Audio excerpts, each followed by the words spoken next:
Olá, vamos dar continuidade à nossa aula de cinemática, agora no que diz respeito ao movimento uniformemente variado.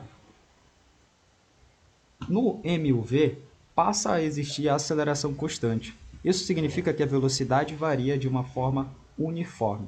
Ou seja, observe o comportamento do ônibus abaixo e me diga o que está acontecendo com a velocidade dele. Está aumentando, né? Ou seja, ela está variando.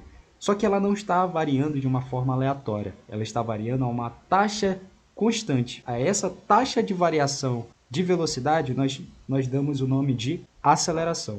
E a aceleração ela vai ser sempre constante nesse tipo de movimento.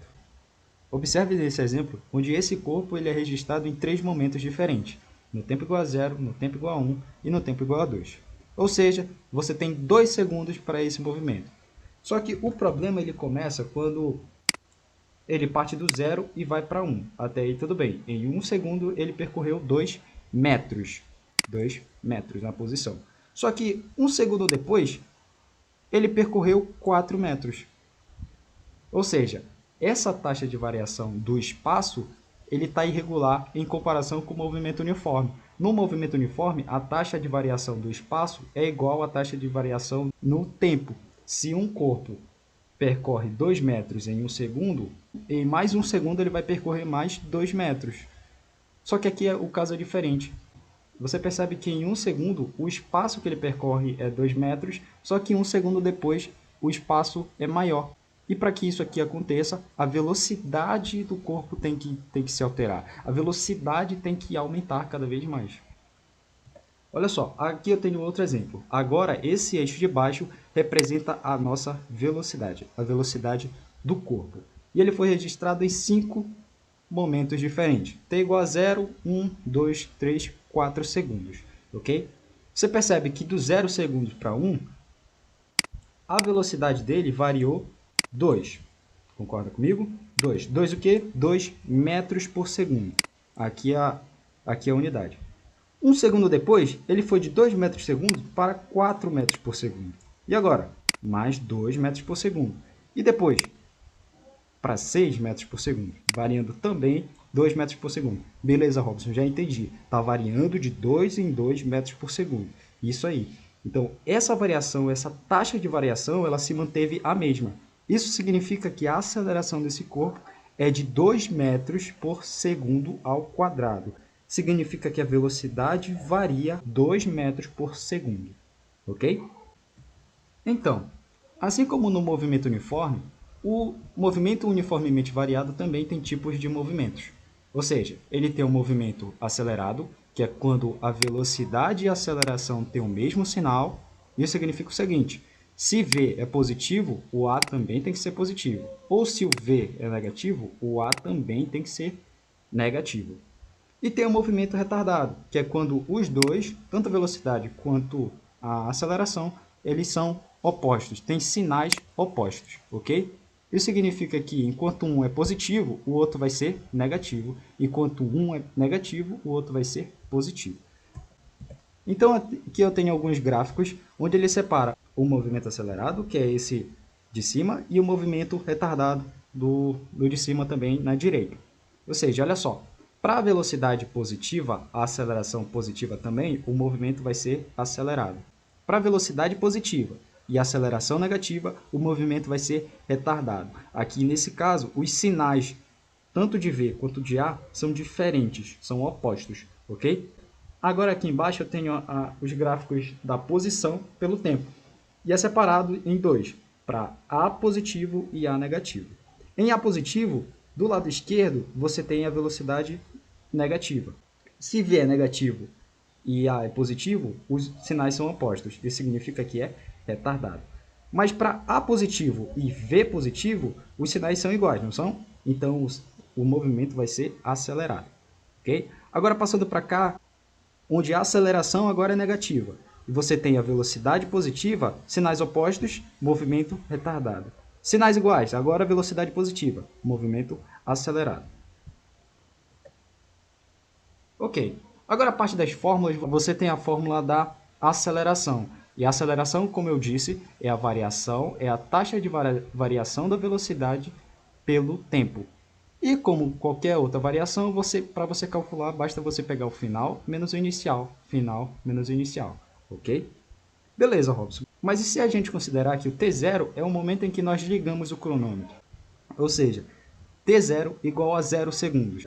Esse rapazinho aqui é cortado, enquanto só sobra esse aqui. Mas e se eu quiser passar esse T multiplicando A e passar esse menos V0 para cá, somando, como é que fica? Nós chegamos na equação horária da velocidade. Então, a equação horária da velocidade ela é a seguinte: V igual a V0, que é a velocidade inicial, mais a aceleração vezes o tempo. Ok? E para você que tem dificuldade em decorar a fórmula, você pode adotar o seguinte, que essa fórmula aqui, na verdade, é vovô e vovó ainda trabalham, ok? Beleza, então. Mas, Robson, essa é a velocidade, essa é a fórmula da velocidade e essa é a fórmula da aceleração. E o espaço, como é que fica? Bom, o espaço fica dessa forma. Você tem o x, que é o x final, né, o espaço final, igual a espaço inicial mais ou menos v0, que é a velocidade inicial vezes o tempo, mais ou menos a aceleração vezes o tempo ao quadrado dividido por 2. E você tem também a equação de Torricelli. A equação de Torricelli ela tem a característica de não levar em consideração o tempo. Porque observe, aqui na fórmula da aceleração média você tem o tempo. Na equação horária da velocidade você também tem o tempo. E agora na equação horária da posição você também tem o tempo, em dois termos aqui. A equação de Torricelli não leva em consideração o tempo, ok?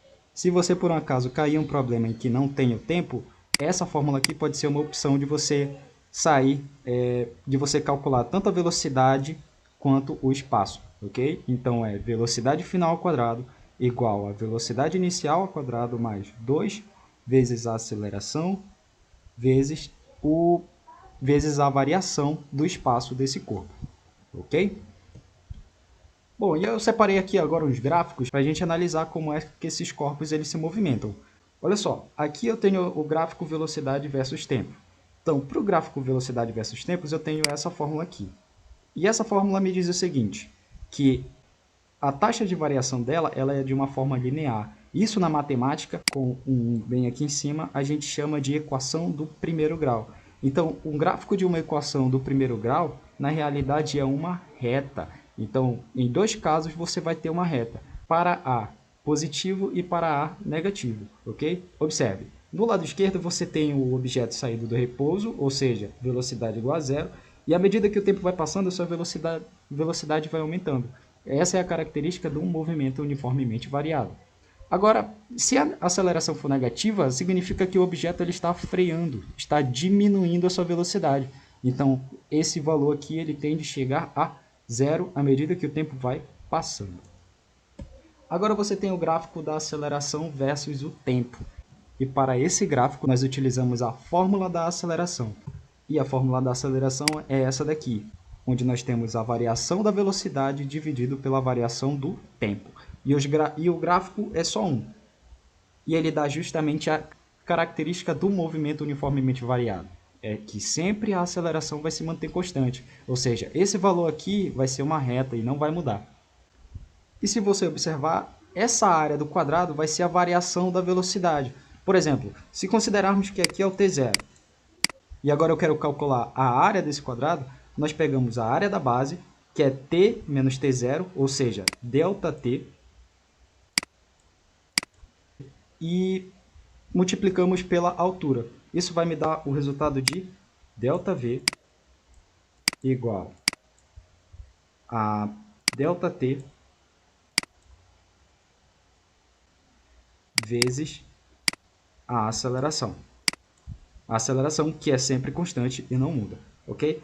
Mas se eu quiser passar esse ΔT para cá dividindo, o meu resultado vai ser justamente essa relação, onde a aceleração é a variação da velocidade dividida pela variação do tempo. Beleza. E mais outro gráfico é a do espaço pelo tempo. É o espaço versus o tempo, ok? E para esses gráficos nós temos essa seguinte relação, onde o espaço final é igual ao espaço inicial, mais ou menos a velocidade inicial vezes o tempo, mais ou menos a aceleração vezes o tempo ao quadrado, dividido por 2. Bom, Robson, mas o que significa tudo isso?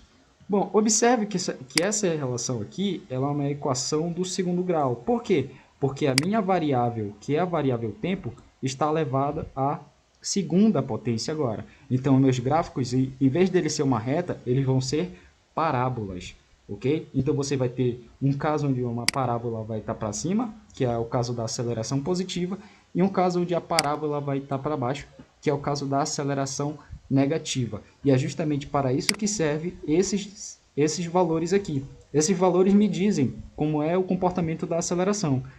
Se a aceleração está positiva, então o comportamento do gráfico vai ser esse aqui, do lado esquerdo. Se ela está negativa, o comportamento do gráfico vai ser esse da direita, ok? E agora a velocidade, por que mais ou menos? Bom, lembra que na primeira aula da aula de movimento uniforme, nós falamos sobre trajetória, né? E o tipo de movimento de trajetória. Se o corpo está indo a favor da trajetória que nós adotamos, então ele tem a velocidade positiva. Se ele está indo contra a trajetória que nós adotamos, então ele tem a velocidade negativa e assim por diante. Fala, fera, olha só. Para não ficar com o vídeo muito longo, eu resolvi colocar uma resolução de exercícios na aula seguinte, viu? Então até mais.